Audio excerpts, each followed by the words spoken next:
Guys, तो जैसे बहुत लोगों को पता ही है कि अभी कुछ दिन पहले मेरा मैकबुक एयर जो है वो ख़राब हो गया था, जिसकी वजह से मैं वीडियोस वगैरह भी नहीं बना पा रहा था, पढ़ाई वगैरह भी नहीं कर पा रहा था।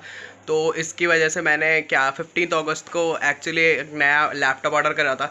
तो अभी जस्ट अमेज़ॉन वाले भैया का फ़ोन आया, तो लेट्स सी कि क्या चलता है, और मैं उसे भी लेने जा रहा हूँ। तो let's see you on the other side. Bye.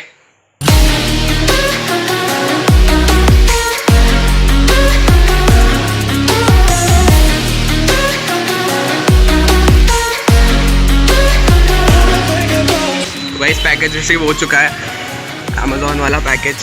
तो अब इसको घर जाके अनबॉक्स करते हैं और उसका फुल डिस्क्रिप्शन देखते हैं। बाय। पैकेज तो घर पे आ गया है और ये काम बहुत ज़रूरी है, तो इस पैकेज को पूरा सैनिटाइज करा जाएगा अच्छे से, करता रहो तरफ से।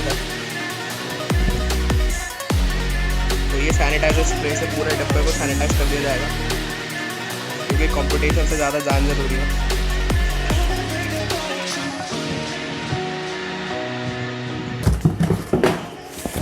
तो ये आ गया है एप्पल का बॉक्स निकल के। और अगर तुम ऑनलाइन या ऑफलाइन कैसे भी एक मैकबुक मंगाते हो तो इसी बॉक्स में, मतलब सेम ये बॉक्स आएगा तुम्हारा। और इसमें यहाँ पे एक ये होता है, ये देख रहे हो, ये जो एक तुम्हें लाइट ब्राउन कलर की स्ट्रिप दिख रही है, ये लाइट ब्राउन कलर की स्ट्रिप है, इसे पुल टैप कहते हैं। और अगर ये इंटैक्ट है, मतलब ये कहीं से डैमेज नहीं है, इसका मतलब ये कि तुम्हारा जो प्रोडक्ट है वो किसी ने छेड़ा नहीं है। तो मेरी ये पूरी की पूरी जो स्लिप है वो इंटैक्ट है। तो अब हम इस डब्बे को अनबॉक्स करते हैं। तो यहाँ पे इसका ये पुल टैप है, यहाँ पे एक एरो भी बना होगा, अगर तुम लोगों को कैमरे में दिख रहा हो। तो इसको हम ऐसे बेसिकली पकड़ के खींच देते हैं। तो कुछ नहीं करना होता, सिर्फ पुल टैप करना होता है तुम्हें। और ये जो टेप एक्स्ट्रा लगाई हुई है इन्होंने सिक्योरिटी वाली, इसको काट देते हैं। तो इसको हमने काट दिया। तो इस पुल टैप को बेसिकली पुल करना होता है और तुम्हारा बॉक्स झट से ओपन हो जाएगा। तो ये एप्पल की खासियत है। अगर तुम्हारी ये पुल टैप कहीं से टूटी हुई है, इसका मतलब ये है कि तुम्हारा लैपटॉप किसी ने छेड़ा रास्ते में, ठीक है। तो यहाँ पर आप देख सकते हैं मैकबुक प्रो का डब्बा दिख गया है, मैकबुक प्रो लिखा हुआ है यहाँ पे। तो अब मैं बताता हूँ मैंने कौन सा लैपटॉप मंगाया है। तो बेसिकली मैंने मैकबुक प्रो 2020 मंगाया है, जो इसी साल वाला मैकबुक है। 1.4 गीगाहर्ट्ज़ का प्रोसेसर है इसका, 256 SSD है। बाकी चीज़ें हम बाद में डिस्कस करते हैं। तो पहले हम अपने मैकबुक को बेसिकली बाहर निकाल लेते हैं।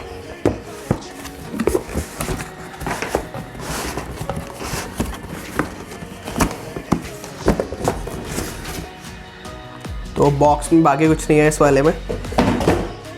तो ये है मैकबुक का डब्बा। और जैसे एप्पल के सारे लैपटॉप्स के बॉक्सेस होते हैं वैसा ही सेम बॉक्स है। मैकबुक अगर तुम एयर खरीदते हो तो यहाँ पे प्रो की जगह एयर लिखा होगा और यहाँ पे एयर की फ़ोटो बनी होती है, लेकिन इसमें प्रो की फ़ोटो बनी है और ये खुला हुआ होता है प्रो में। जब तुम कोई भी प्रो मॉडल खरीदते हो तो इसमें भी, इस वाले बॉक्स में भी एक पुल टैप होता है, ये देख पा रहे होगे तुम वीडियो में। तो इसको बहुत प्यार से ऐसे पकड़ के खींच दो तो ये बेसिकली खुल जाता है और फिर ये साइड में से ऐसा हो जाता है।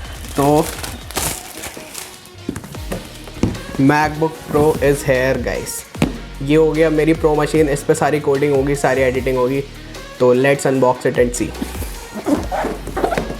और ये जो मैकबुक का डब्बा होता है, इसकी एक खासियत होती है कि मतलब ये कोई ऐसा नॉर्मल डब्बा नहीं है। इसकी ये खासियत है कि जब इसे तुम अनबॉक्स करते हो तो इसे ऐसे डिज़ाइन करा गया है कि ये जो बॉक्स का नीचे वाला पार्ट नीचे स्लाइड होता है और ऊपर वाला पार्ट ऊपर जाता है। ये बेसिकली इक्वल वेलोसिटी से होता है चारों साइड से।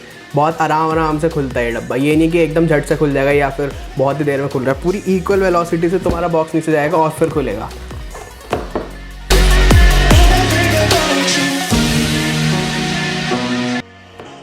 तो सबसे ऊपर मैकबुक प्रो रखी हुई है, स्पेस ग्रे कलर में मैंने मंगाई है।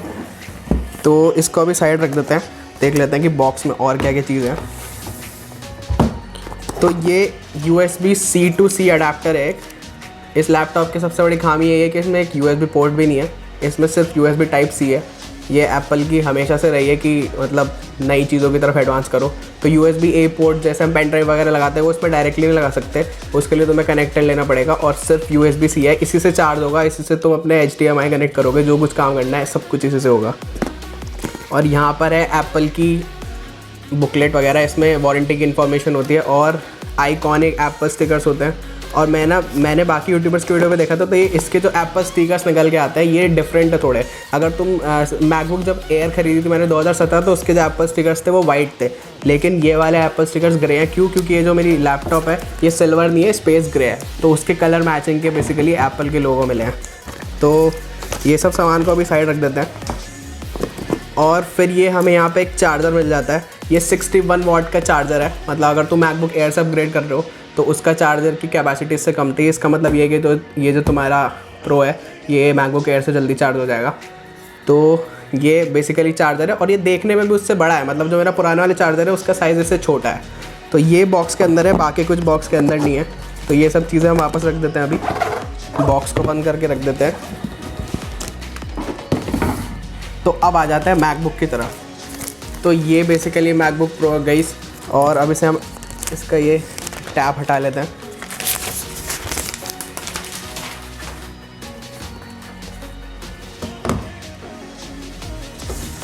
और एप्पल की खासियत, अगर तुम कोई विंडोज़ लैपटॉप खरीदते हो नया, तो मतलब जब तुम उसे पहली बार ओपन करते हो तो क्या होता है कि तुम उसे पावर बटन दबा के ऑन करना पड़ता है। लेकिन एप्पल के लैपटॉप में अगर तुम उसे खरीदते हो और जब तुम उसे पहली बार खोलते हो तो वो लैपटॉप खुद से ओपन होगा, मतलब खुद से बूट होगा। तो ये हम देखते हैं कि ऐसा होता है या नहीं। तो यहाँ पर आप देख सकते हैं एप्पल का लोगो आ गया है। एप्पल के इतने आइकॉनिक फीचर्स हैं कि लैपटॉप खुद से बूट होता है जब तुम उसे पहली बार चलाते हो। तो अब मैं इस लैपटॉप को सेटअप करता हूँ और उसके बाद इसका इन हैंड रिव्यू बताता हूँ कि लैपटॉप कैसा फील होता है, और अगर कोई एप्पल मैकबुक एयर से इस पर अपग्रेड कर रहा है तो क्या क्या चेंजेस दिखते हैं पहली बार में।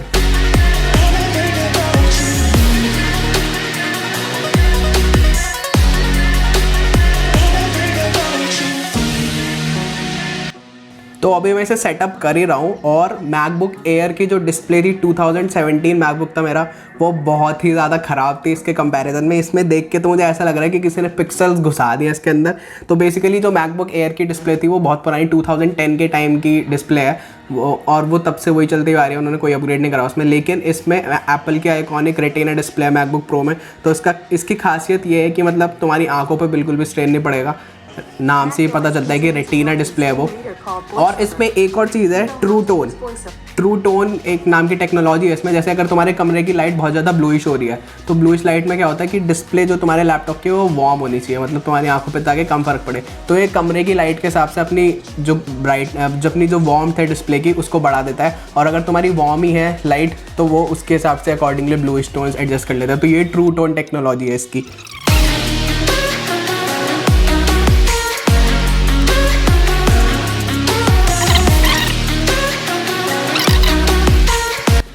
तो गाइस मैक फाइनली सेटअप हो गया है। काफ़ी लंबा सा प्रोसीजर था, एप्पल आईडी डालो और सिरी की मतलब सिरी सेटअप करना होता है, उसमें बाकी सारी चीज़ें करनी होती हैं। तो सेटअप के दौरान जो मैंने चीज़ देखी, एक तो उसका ट्रैक पैड ह्यूज है यार। मतलब मैकबुक एयर का ही ट्रैक पैड मेरे को इतना बड़ा सा लगता था, मतलब बड़ा सा क्या, मतलब काफ़ी यूज़फुल लगता था, और ये उससे भी ज़्यादा बड़ा है। और फिर मैंने भी थोड़ा सा देखा तो इसका जो ट्रैक पैड है वो प्रेशर सेंसिटिव है, मतलब तुम इस ट्रैक पैड पर ड्राइंग भी कर सकते हो, वो भी प्रेशर सेंसिटिव ड्राइंग। और इसके ऊपर मतलब जो नई नई चीज़ें दिखी मेरे को वो तो खैर बताऊंगा ही मैं, लेकिन जो अभी सेटअप के टाइम पे चीज़ें देखी उसमें कीबोर्ड का मतलब इतना अच्छा लेआउट है यार इसमें। इसका की ट्रैवल 1 मिलीमीटर है, और मतलब अभी तक मैं मैकबुक एयर के कीबोर्ड पे टाइप कर रहा था तो वो भी ठीक था, मतलब बुरा कीबोर्ड नहीं था, पर इस पे तो टाइप करना यार इतना ज़्यादा मज़ेदार है, मतलब ऐसे उंगलियां खटखट चल रही थी। तो अब मैं इमेजिन कर रहा हूँ कि जब मैं कोड कर रहा हूँ तो कितना ज़्यादा फ़ायदा होगा। मतलब मेरे को की ट्रैवल इतना तगड़ा है, मतलब किसी भी तुम नए कीबोर्ड पे टाइप करते हो तो थोड़ा सा तुम्हें टाइम लगता है यूज टू होने में उस वाले कीबोर्ड पे, पर भाई इसका तो इतना सही से सीन है। मतलब मैंने अभी पासवर्ड डाले, अपने एप्पल आईडी डाली और कुछ थोड़ी सारी चीज़ें टाइप करी, तो इतना सही लगा ना मेरे को कीबोर्ड की, एकदम मस्त फील आ गई। और ऊपर से फिर इसमें ये टच बार वाली चीज़ें हैं, मतलब ये इसमें टच बार दिया हुआ है। तो इसमें टच बार में क्या है, जैसे जो हमारा मैकबुक एयर है उसमें वो है मतलब फिजिकल बटन्स हैं, ब्राइटनेस बढ़ाने के, ब्राइटनेस कम करने के, और वॉल्यूम बढ़ाने के, वॉल्यूम करने के। तो लेकिन इसमें वो बटन्स नहीं है, इसमें बेसिकली हमें टच बार दी हुई है। तुम इस टच बार पे दबाओगे तो पूरी रो आ जाती है, जितने भी तुम्हारे कीज़ हैं फिजिकल बटन्स वाले F1 F2 F3 जो होते थे, उसकी जगह इसमें एक टच बार है बेसिकली। तो उसमें तुम मतलब इतनी सही सी चीज़ है। और इस टच बार का फ़ायदा क्या है कि ये डायनेमिक है, मतलब ये नहीं है जो हमारे फिजिकल बटन है उससे तुम ब्राइटनेस बढ़ा सकते हो या कम कर सकते हो अगर वो असाइंड है उसे। लेकिन ये जो टच बार है ये डायनेमिकली चेंज होती रहे। जैसे तुमने VS कोड खोला तो यहाँ पे तुम ऑप्शन सेट कर सकते हो, रन एंड कंपाइल का सेट कर सकते हो, इंडेंट करना है तुम्हें कोड उसका सेट कर सकते हो। तो मतलब मैं तो कोडिंग के पर्सपेक्टिव से देख रहा हूँ क्योंकि मेरे को इसके बेसिकली कोडिंग करनी है, तो दैट इज़ दैट। और इसकी डिस्प्ले तो यार मैं क्या बताऊँ, मतलब मैकबुक एयर से मैं अपग्रेड कर रहा हूँ तो मेरे को इतना ह्यूज डिफरेंस लग रहा है कि ये मतलब क्या दे दिया है मेरे हाथ में। इतने पिक्सेल्स कैसे हो सकते हैं एक लैपटॉप में, इतना सही डिस्प्ले इसका। और टच बार काफ़ी कूल है। और मतलब मैकबुक एयर में जो स्पीकर्स थे वो दिखते नहीं है कहाँ पे, लेकिन इसमें यहाँ पे साइड में मतलब स्पीकर्स ग्रिल तुम्हें दिख जाएंगी। और अब इसकी वॉल्यूम टेस्ट करके देखता हूँ मैं कि इसकी बेसिकली वॉल्यूम कैसी है, मतलब कैसे इसके स्पीकर्स हैं। तो गाइस अभी मैंने इस पर गाना चलाया है ये, और मतलब गाना चलाते के साथ मैंने टच बार पे देखा तो टच बार पे मतलब पूरे गाने की टाइमलाइन आ गई। मतलब मैं जैसे हम यूट्यूब पे क्लिक करते हैं ना कि कौन से पार्ट से हमें चलाना है, मतलब कितना सीख करना है वीडियो को आगे पीछे, तो वो पूरा काम तो इस टच बार से कर सकते हो। और बेसिकली प्ले और पॉज का बटन भी यहीं पे आ जाता है अपना आप, और इसके साउंड आप सुन सकते हो।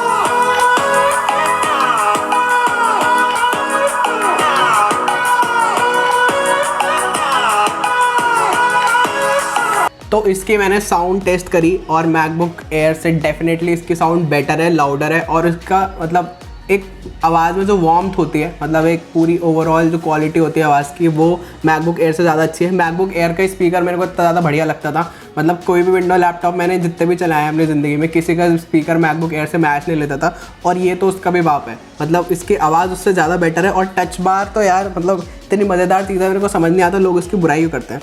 तो अब थोड़ी सी इस लैपटॉप के मतलब स्पेसिफिकेशंस के बारे में बात कर लेते हैं।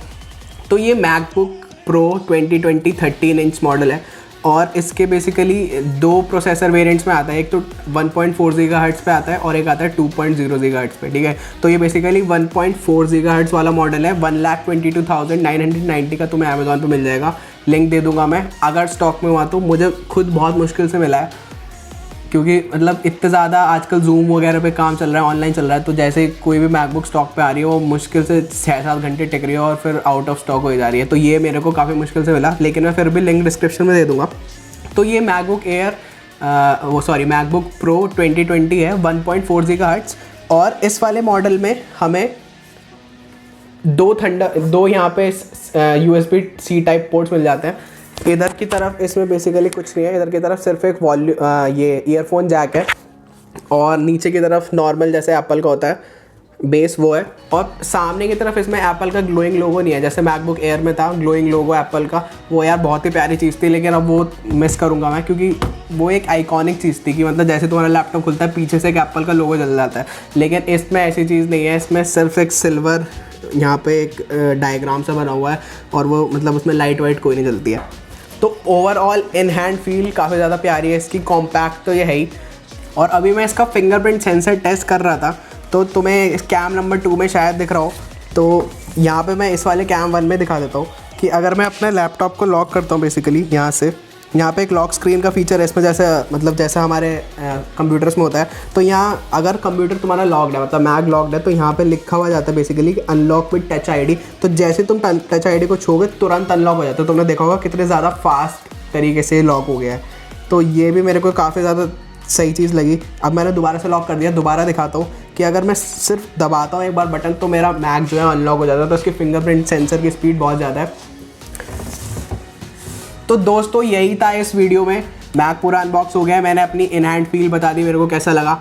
आप लोगों को ये वीडियो कैसे लगी मेरे को नीचे डिस्क्रिप्शन में बताओ, कमेंट्स में बताओ, और डिस्क्रिप्शन में मैं सारे लिंक्स डाल दूंगा अमेज़ॉन पे जहाँ जहाँ ये मिलता है सारे वेरिएंट्स के। और अभी कुछ दिन बाद मतलब जैसे मैं इसे यूज़ करता हूँ कोडिंग के लिए, तो मैं अपना एक्सपीरियंस देखूँगा कि as a coder, as a computer science student, कि मेरे को अगर मैकबुक एयर से मैं अपग्रेड कर रहा हूँ तो क्या क्या फ़ायदा हुआ मैकबुक प्रो पे अपग्रेड करने का, कि मतलब कोई एक्सट्रीम फ़ायदा है, लेनी चाहिए, या फिर मैकबुक एयर से भी काम चल जाएगा। तो मैं वो एक वीक बाद अपना एक्सपीरियंस शेयर करूँगा।